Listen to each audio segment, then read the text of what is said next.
Om Swastiastu. Perkenalkan, nama saya Gusti Ayu Krisna Kusuma Dewi dengan NIM 220555172. Di sini saya akan memberikan suatu tutorial singkat mengenai DDL atau Data Definition Language. Oke, sebelum kita masukkan dulu.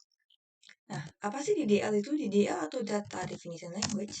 Definition Language merupakan suatu bahasa pemrograman yang digunakan untuk membuat dan memodifikasi struktur sebuah objek database, terutama dalam bentuk skema. Nah, dalam database ini, dalam DDL ini, dikenal suatu perintah create, alter, dan juga drop. Create itu untuk membuat suatu objek dalam database, alter itu untuk mengubahnya, dan drop itu untuk menghapusnya. Nah, ada lagi satu untuk data manipulation language, tapi itu untuk mungkin untuk video di masa selanjutnya ya. Oke, kita coba open dulu cdxm MySQL lalu ke bin ya. MySQL maaf saya cek dulu udah record belum. Oke, sudah ya. Oke, MySQL new root. Nah, kita udah masuk ke MariaDB Dominator. Sebenarnya mungkin saya mau ngasih tahu dulu kalau MariaDB itu tidak case sensitive. Kalau misalnya kita kayak gini, create atau create, nah, keduanya nggak ada bedanya. Dan setiap perintah nanti kalau kita sudah selesai memberikan perintah, kita harus mengakhiri dengan semikolon atau strip G kayak gini. Gitu. Lalu untuk membersihkan inputnya, kalau misalkan ada yang salah atau semacamnya, kita pakai ini. Oke, kita lanjut ya. Kita lihat dulu. Show database yang udah ada. Nah, ini kan udah ada banyak database-nya. Nah, mungkin kita coba langsung praktek create database dulu. Kita mungkin bisa bikin create database seperti ini. Seperti ini aja bisa, terus kasih nama database-nya. Ini juga berlaku buat create table, create table juga. Atau kita bisa juga create or replace. Apa itu create or replace? Create or replace itu adalah kita membuat suatu database atau tabel. Misalkan saya membuat DBKRS. Yang mana jika nama tabelnya ini sudah ada tabel atau database ini sudah ada sebelumnya, maka dia akan menggantikan yang lama. Kalau misalkan belum ada, maka dia akan membuat yang baru. Nah, dalam kasus ini kan itu sudah ada nih DBKRS-nya. Sudah ada nih. Nah, kita mau buat yang baru. Jadi DBKRS ini akan digantikan dengan database DBKRS yang kita akan buat sekarang. Begitu. Tabel juga sama, caranya seperti itu. Lalu ada juga create table if not exist. Nah, kita akan membuat tabel jika dia belum ada. Kalau misalnya sudah ada, dia akan memberikan warning pada kita. Bukan error, tapi warning. Kalau ini, ini udah ada loh, kamu nggak bisa bikin. Kayak cuma warning gitu aja. Untuk lebih lanjut, mungkin kita coba praktekkan aja nanti di sela-sela tutorial. Oke, kita create or replace database dulu. Saya mau replace DBKRS-nya. Nah, oke, udah. Oh, maaf. Oh iya, sebelumnya di sini saya udah ngasih ini kayaknya foreign key. Mungkin kita coba bikin yang baru ya. If not exist. Or saja.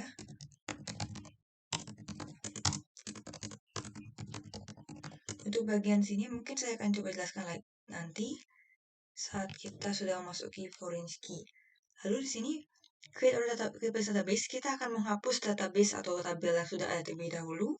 Ini ya, dia mau delete dulu ya. Not delete ya. Lalu baru kita membuat database atau tabel yang baru.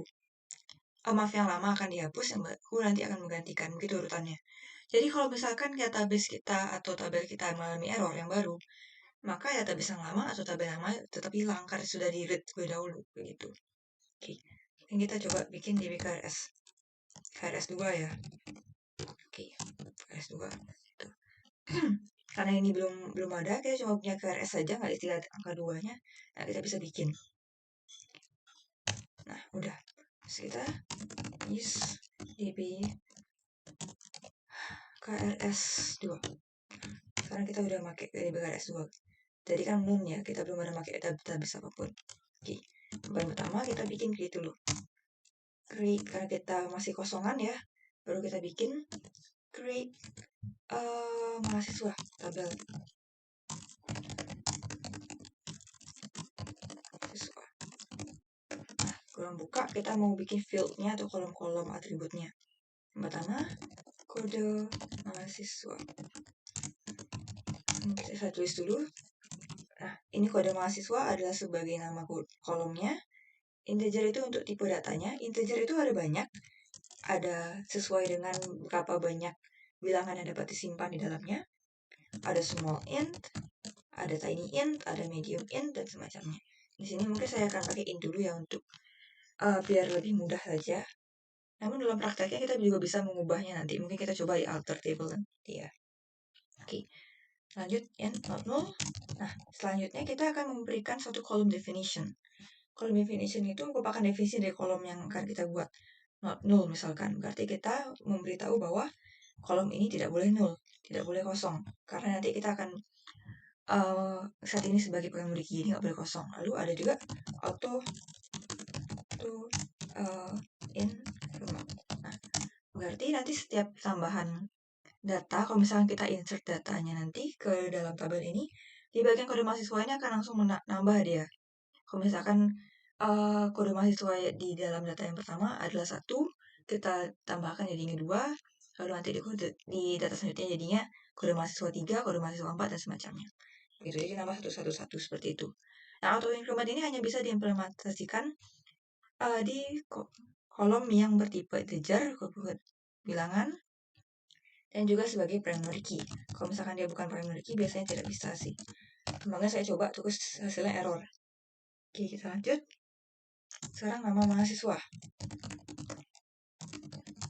sebagai varchar 20. Nah, itu misalkan. Oh ya, not null ya. Sebenarnya nggak masalah kalau ini not null dalam teorinya. Tapi kan ini nama mahasiswa kan nggak mungkin ya kosong ya. Gitu. Oke, lanjut. Mungkin alamat varchar 20. Oke, mungkin ini kita biarin biar nol gitu. Oke, dah kita kasih 3 aja, cuma buat contoh aja ya. Oke, kurang tutup. Lalu sekarang kita masuk ke table option. Table option itu merupakan suatu pengaturan tabelnya yang mana bersifat opsional. Kita bisa ngeset, bisa enggak.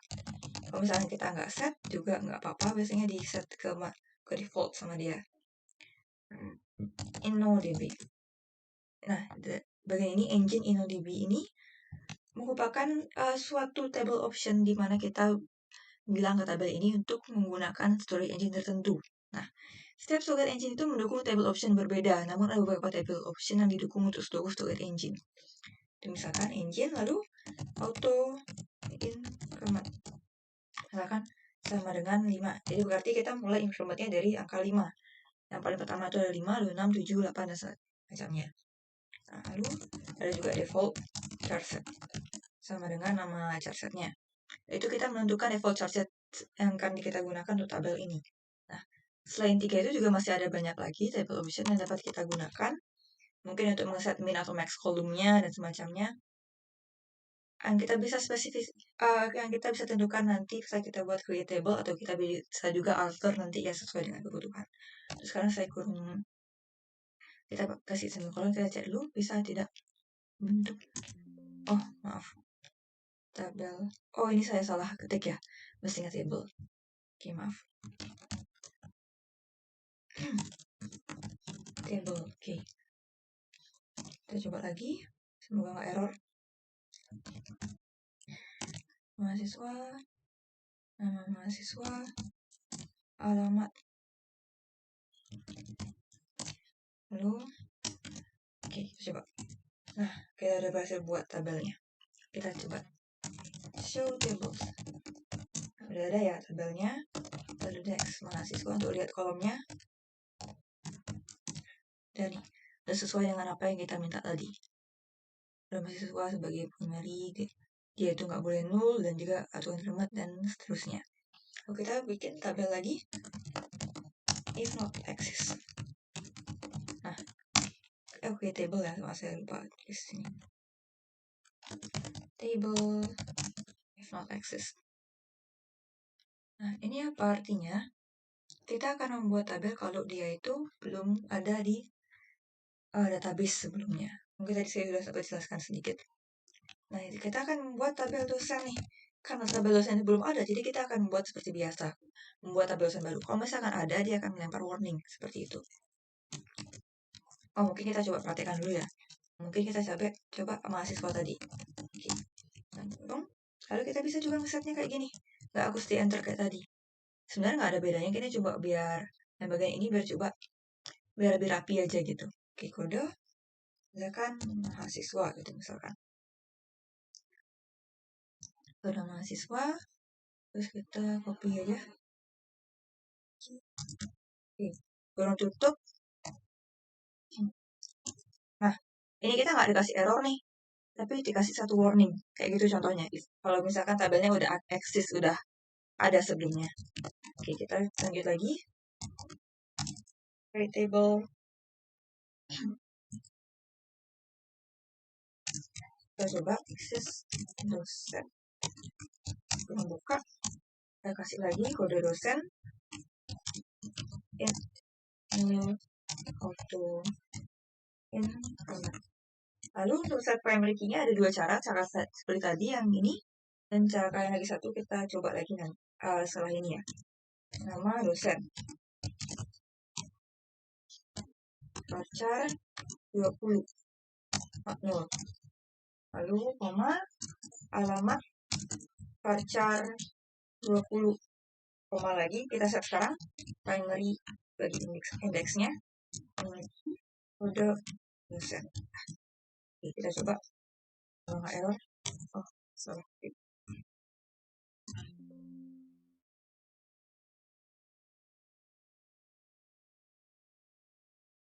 Oh iya, di sini salah satu ya.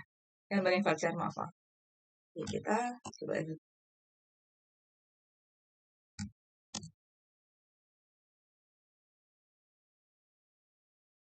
Di bagian sini tadi. Oke, terus alamat primary key, lalu kurung tutup. Nah, udah bisa ya. Nah, kita coba show tables. Udah ada next tables. Maaf, next dosen. Ya, udah sesuai dengan apa yang kita buat tadi. Sekarang kita mau coba pakai foreign key. Nah, oke. Lalu kita pilih lagi. Oh ya, mungkin sebelum itu saya mau nunjukin create table pelajar. Siswa itu misalkan. Nah, apa ini? Kita akan membuat tabel baru di tabel pelajar yang mirip dengan mahasiswa, tabel mahasiswa. Nah, dia akan membuat tabel yang sama dengan tabel lain, seperti kolom, indeks, dan pengaturan tabel atau table option yang sama, namun FK atau fluensia tidak dimasukkan, seperti itu. Oke, coba. Nah, sama ya, sama mahasiswa tadi. Sama nih. Kita drop dulu. Drop dulu, kita nggak pakai nanti ya, belajar. Sudah. Oke, kita lanjut. Sekarang kita create table. Nah, dalam KRS biasanya mahasiswa itu memiliki PA ya. PA itu pembimbing akademik. Dan pembimbing akademik itu masing-masing mahasiswa memiliki satu. Namun, pembimbing akademik itu biasanya memiliki lebih dari satu mahasiswa yang dibimbing. Jadi biasanya pembimbing atau PA itu akan diberikan sebagai Vogensky di bagian mahasiswa. Namun ada pula kalanya jika dalam mahasiswa itu diganti gitu PA-nya, pembimbing akademiknya. Jadi nggak tetap ya, nggak bisa dikasih Vogensky di sini. Gitu. Jadi kita bisa bikin tabel baru untuk mahasiswa dan dosennya sebagai pembimbing akademik. Atau mungkin dosennya dipisah dengan pembimbing akademik juga nggak apa-apa. Juga mungkin itu lebih bagus lagi, tapi sekarang karena kita cuma buat contoh, kita gabung dulu ya. Mahasiswa dosen itu sebagai foreign key dari tabel pembimbing akademik.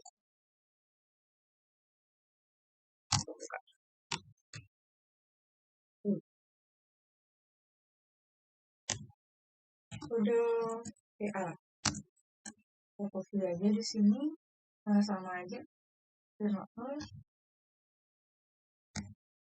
Auto increment sebagai primary sama, lalu kode mahasiswa yang akan berperan sebagai bukan key nanti dia nol, kode dosen dia nol, udah. Lalu kita set constraint itu apa? Itu merupakan aturan yang dibangun saat kita membuat relasi antar tabel. Nah, dalam kasus ini mahasiswa dan dosen itu akan menjadi parent table-nya dari pembimbing akademik. Apa artinya? Pembimbing akademik itu merupakan child table, sehingga maaf cuacanya lagi jelek, sehingga pembimbing akademik tidak akan bisa berdiri sendiri tanpa tabel mahasiswa dan tanpa tabel dosen, seperti itu. Nah, constraint itu adalah aturan yang mengatur agar parent dan child table itu akan selalu konsisten, gitu. Karena mereka berhubungan ya, jadi mereka harus konsisten. Oke, kita lanjut. Constraint FK mahasiswa, itu ya yang paling pertama. Lalu Minsky kolom yang akan berperan sebagai FK itu adalah kode mahasiswa. Oke, kode mahasiswa. Lalu reference tabel sebagai referensinya itu adalah mahasiswa dengan kolom atributnya kode mahasiswa. Oke. Nah, lalu kita atur apa yang akan terjadi bila dalam parent table itu terjadi perubahan. On update apa yang akan terjadi, dan on delete apa yang akan terjadi. Kalau misalkan terjadi update pada kode mahasiswa misalkan, kode mahasiswa 1 itu terjadi update, kita mengubahnya menjadi 2 atau mungkin dihapus macamnya. Statusnya beda lagi ya untuk on delete. Kita ada 4, cascade, restrict, no action, dan set null. Nah, cascade itu apa? Dia akan mengikuti perubahan yang terjadi pada tabel parent-nya. Kalau misalkan di-update, dia akan mengikuti update juga. Restrict itu apa? Kalau restrict itu seperti yang tadi, kita kan nggak bisa menghapus ya. Itu karena ada parent table-nya. Kita melarang adanya penghapusan. Penghapusan ataupun update pada parent table. Lalu no action itu dalam artian sebenarnya kan berarti nggak ada aksi yang bisa dilakukan ya.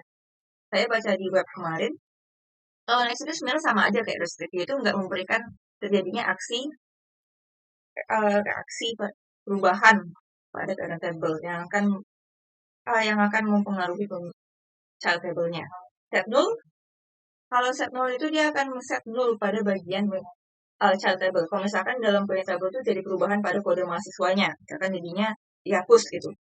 Nah, kode mahasiswa yang berperan sebagai foreign key di pembimbing akademik nanti akan di set null seperti itu. Nah, tapi ini nggak akan sesuai dengan yang kita set tadi ya. Integer not null lah kita giniin tadi. Bisa kita ubah mungkin biar jadi boleh null kalau misalkan kita set null nanti. Cuma kalau kayak gini jadinya bakal tabrakan. Jadi kita nggak pakai set null buat sekarang.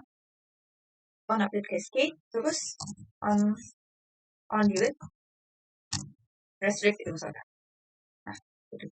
Bisa juga cascade juga mungkin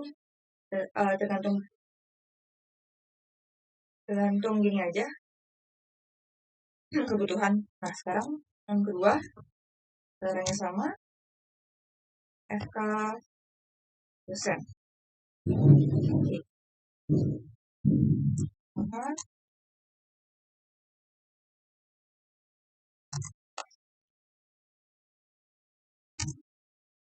dan untuk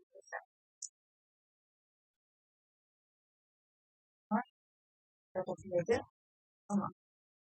Oke, udah semua. Nah, udah berhasil nih kita bikin table-nya. Kita cek dulu. Maaf kalau suara saya agak kurang terdengar karena ini cuacanya lagi jelek, lagi hujan. Nah, ya sesuai dengan apa yang tadi. Mahasiswa dan dosennya akan menjadi foreign key-nya. Nah, itu aja mungkin untuk untuk create ya. Oh ya, mungkin tadi saya belum menyebutkan tentang column definition yang lain. Ada juga unique key dan juga ada zero field. Nanti saya akan menjelaskan kalian dengan alter table-nya ya. Nah, alter itu kita gunakan untuk memodifikasi tabel-tabel database atau mungkin database itu sendiri. Yang pertama mungkin kita coba ubah bagian gini ya.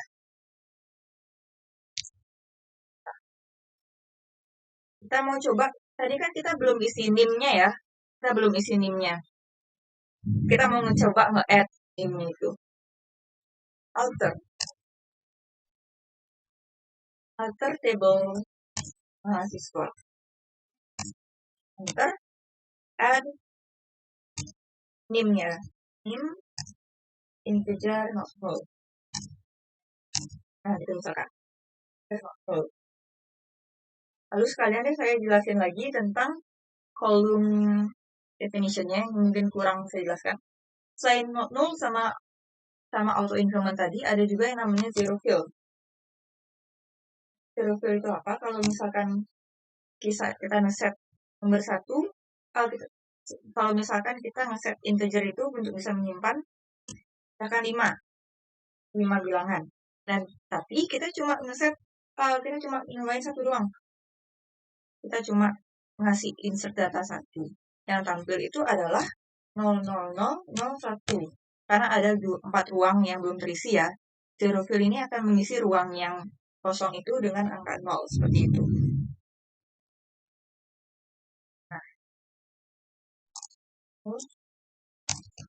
Nah, karena NIM itu kan biasanya unik ya. Setiap mahasiswa itu memiliki NIM yang berbeda. Kita bisa set nih, jadi unique key seperti ini. Nah, apa artinya? Unique itu cukup mirip ya dengan primary key, di mana dia tidak menerima nilai duplikat pada kolom tersebut. Kalau misalkan kita nggak set ke not null, mungkin masih bisa ya. Mungkin ada beberapa null dalam satu kolom, dalam kolom yang sama. Oke, terus bisa juga kita setnya after. After maksudnya setelah kolom mana sih kita mau masukin name ini gitu misalkan. Betul, mahasiswa. Itu ya, kita mau ngeset setelah pada mahasiswa. Sama ya. Nah, bisa. Coba terus lagi. Oke. Nah, ada ya, name itu bakal jadi ada di setelah kode mahasiswa. Kayak gitu. Nah, sekarang bisa nggak kita nge-add dua kolom sekaligus? Bisa. Nah, caranya, ini kan masih banyak yang kurang ya. Dan mungkin belum isi nomor telepon, belum isi tanggal lahir gitu misalkan ya. Kita coba add nomor telepon. Kita setnya sebagai varchar misalkan. Misalnya 20, koma, add lagi, add tanggal lahir. Tanggal lahir sebagai date time. Nah, date time. Oke, udah. Ini aja. Tutup. Baca lagi. Bisa nih. Oke. Kita udah ngeset kolom baru. Itu untuk add. Lalu ada juga alter table. Kita coba set ini ya. Mahasiswa lagi. Nah, sekarang kita udah add. Kita udah menambahkan kolom baru. Nah, tapi bagaimana kalau misalkan kita mau mengubah tipe datanya dari kolom tersebut? Kita bisa menggunakan perintah modify. Sekarang kita mau mengubah nomor telepon ini menjadi integer nih. Kita kan varchar tadi ya. Modify. Terus namanya tadi no telepon. Terus kita set yang mau kita ubah integer. Apakah bisa double? Bisa, kayak add tadi. Tinggal kasih koma. Kita coba ya. Nah, kita cek lagi. Deskripsi mahasiswa. Nah, udah berubah ya integernya. Ini. Oke, itu untuk modify. Sekarang kita bisa kok mengubah nama tabelnya. Misalkan alter table mahasiswa. Name to pelajar misalkan. Nah, pelajar. Ya, tunggu. Nah, coba kita set show tables. Nih ya, kita udah berubah nih pelajarnya. Tadi kan mahasiswa tuh, sekarang pelajar. Oke, kita biarin aja dulu kayak gitu. Sekarang itu buat tabel.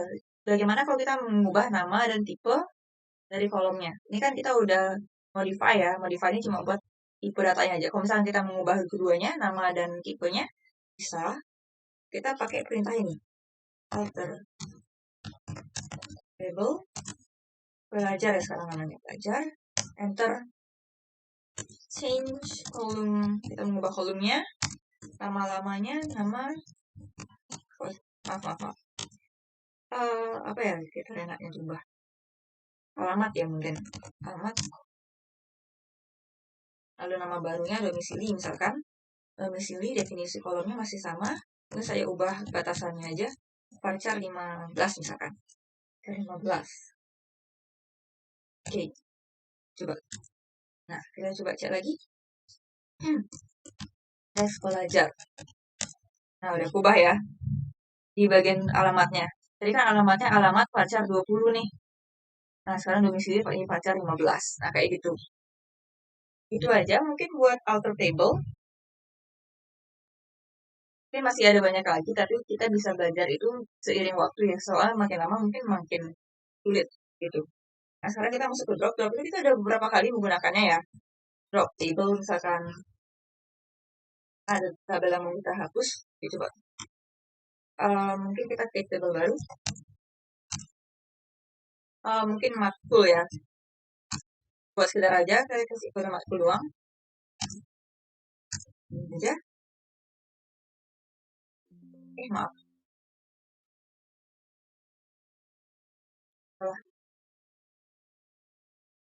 Saya belum ngasih ini ke data.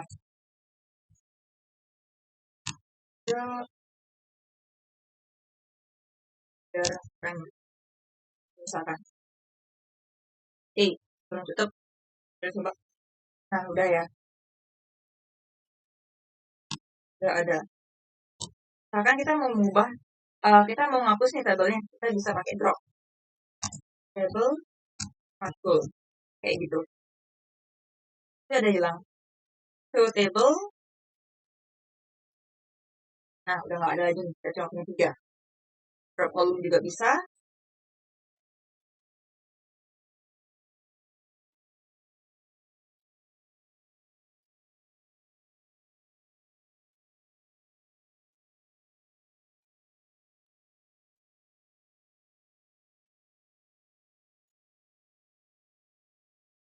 Maaf, tadi ada sedikit kendala. Show table. Nama tabel yang mau kita ubah mungkin pelajar ya. Pelajar lagi. Table pelajar. Enter. Drop column. Kita mau menghapus satu kolom. Misalkan domisili.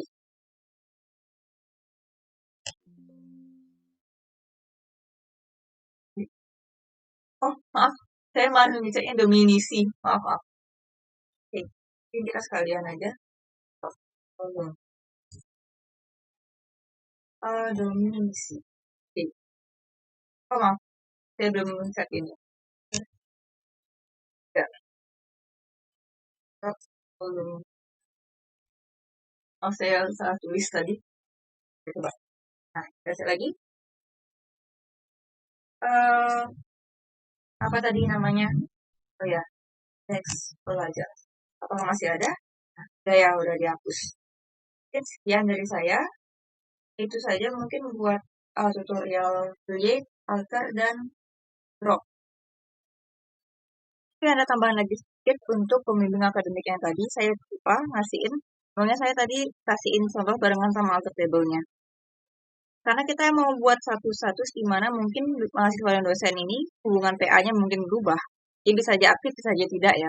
Kita mau menambahkan satu tabel lagi. Alter table. Maaf.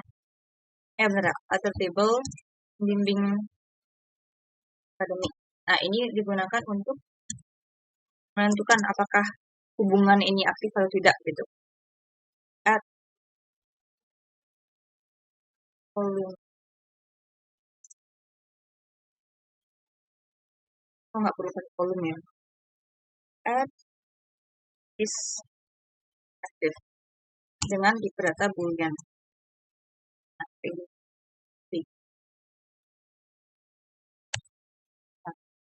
Ini aja. Sebenarnya saya baru sadar tadi pas sudah selesai. Saya tambahkan lagi. Nah, seperti ini. Karena ini tipenya boolean, boolean itu hanya bisa mengembalikan dua ya. Dua tipe, 1 atau 0. Nah, ini int jadinya dia. Dia diubah in oleh MongoDB-nya. Dia hanya bisa memberikan apakah ini true, apakah ini false. Seperti itu. Oke, itu saja dari saya. Saya tutup dengan pengamasan.